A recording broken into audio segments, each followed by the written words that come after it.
In 1987, Saul Bellow gave an interview about the controversial book The Closing of the American Mind by his friend Alan Bloom. During the conversation, Bellow delivered a now infamous line that was widely read as a flippant profession of cultural imperialism. Who is the Tolstoy of the Zulus, the Proust of the Papuans? It became Exhibit A in the case against Bellow, who had seemed to disregard the cultural output of all non-white peoples with a flip of his hand. But according to him, he never said it. In a New York Times op-ed, he wrote, "Nowhere in print, under my name, is there a single reference to Papuans or Zulus.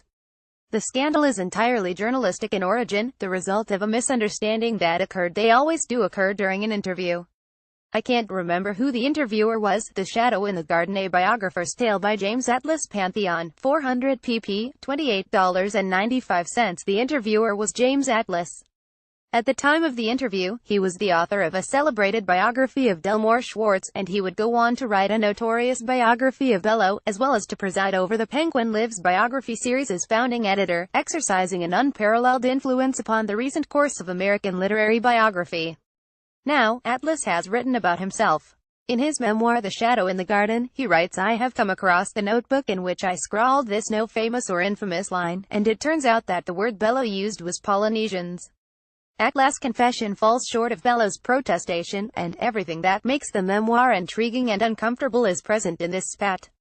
The Shadow in the Garden, a memoir of Atlas' work as a biographer, interspersed with reflections on the history of the art, explores the dark side of life, writing the trade-offs between vividness and accuracy, the struggle with feelings of invisibility and inferiority, the difficulty of retaining sympathy for a person about whom you know too much, and the rancor that can arise between a biographer and his subject. The first book Atlas wrote, Delmore Schwartz, The Life of an American Poet, was a critical triumph. Contracted to write it when he was just 25, he used techniques learned from Richard Holmes and Richard Ellman to produce a biography that read like a novel. The method which produces such vivid life writing is something Atlas calls empathic observation. It involves a bit of imagination and a lot of copious, meticulous research to characterize life events as if from within. Voice, dramatized dialogue, atmospheric scene setting, these are techniques that can make a biography vivid and memorable. But getting them right depends upon prodigious feats of detail-mongering. To begin a chapter by evoking the specific weather of a historical day, for example, means sleuthing through almanacs, old newspapers, and nautical records. Atlas writes, you can't know what your subject felt, but you can get close. Going deeper into his subject through the artful deployment of his materials, the biographer inhabits his subject's life as if he had been there, as if the events he's relating hadn't occurred in the distant past but had just happened. Atlas thinks he came close to knowing what his subject felt in the years he spent investigating the poet Delmore Schwartz. It may have worked out because of a great personal affinity that Atlas discovered between himself and his subject. Schwartz suffered from bipolar disorder. His life was a tragic story of immense promise unfulfilled.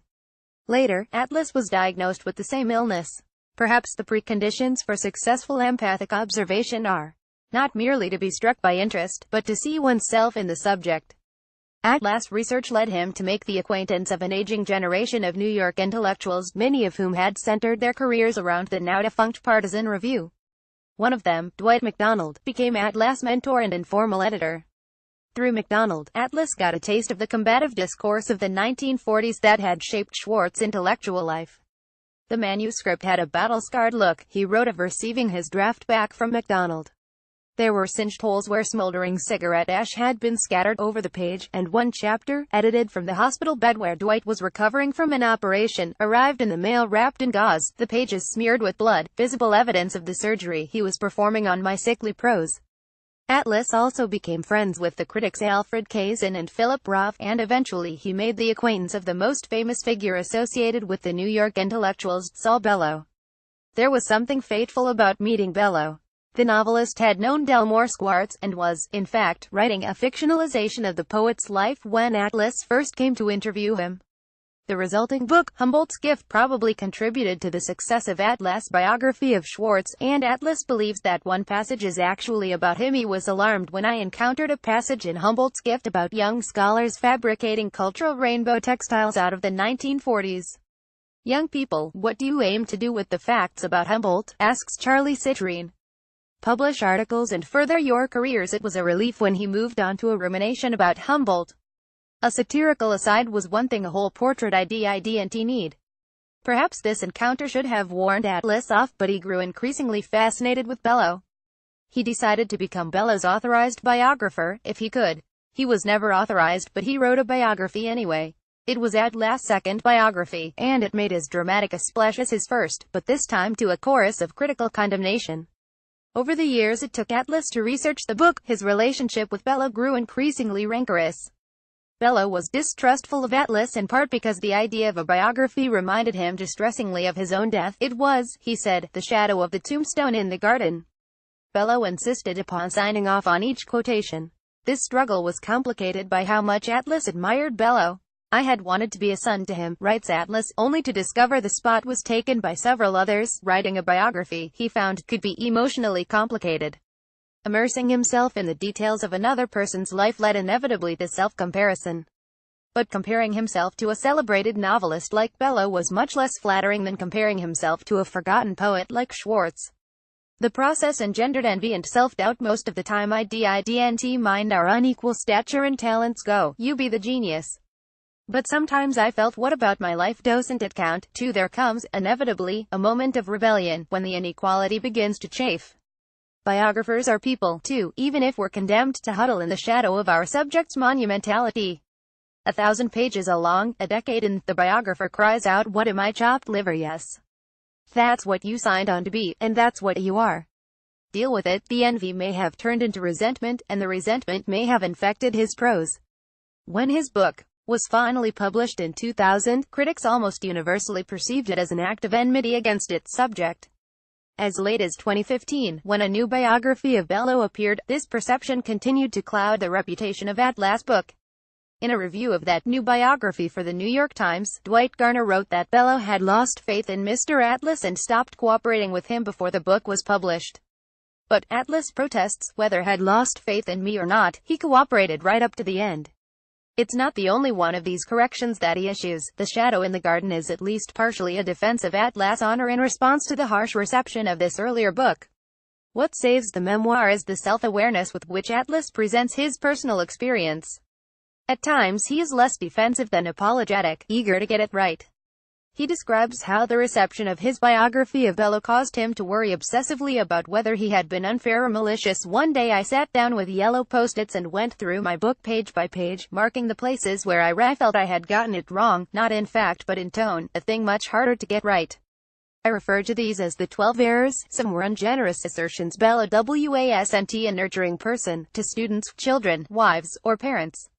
He wanted the nurturing. Others were snotty writers who posed a threat to Bellow's hegemony, got the cold shoulder. A few were judgmental, the worst sin of all in Bellow's self-serving and sanctimonious account. How I longed to edit these sentences. Over the years, Atlas would take down his book again and consider each post-it, occasionally discarding one that, on reflection, did not seem to embody an error. Eventually he had an epiphany. The key to writing biography is the capacity to be empathic. Holmes's image of the biographer extending a handshake toward his subject stayed with me. At some point, without realizing it, I had withdrawn my hand. Atlas chooses to join the chorus of condemnation against his own book, not on grounds of inaccuracy, but on grounds of unkindness. He claims to have fallen short of his own standards of empathic observation. The reader, however, is hard-pressed to sympathize with the idea that he did not understand Bellow. Instead, it seems like Atlas got far too close. The memoir is divided between the light and the darkness of biography, illustrated by the empathic triumph of his first book and the empathic failure of his second. He contextualizes both experiences by interweaving discussions of the history of literary biography. Atlas discusses J.A. Froude, whose biography of Thomas Carlyle also acquired a reputation for hostility, and Elizabeth Gaskell, whose biography of Charlotte Bronte was attacked on every side by figures from Bronte's life who disliked how they were portrayed in it. The suggestion is that The Shadow in the Garden is written on behalf of all the biographers whose honesty about their subjects was interpreted as gossip, or whose readability was maligned as salaciousness. Such are the pitfalls of the genre, but is biography writing worth it? Atlas thinks it is the challenge of reconstructing someone else's world, the opportunity to educate yourself, the serendipitous encounters and unlikely finds. I found this invigorating. You could never hope to get it right. But if, over many years, you worked very hard and extended your hand, you could write a book that earned a high degree of permanence.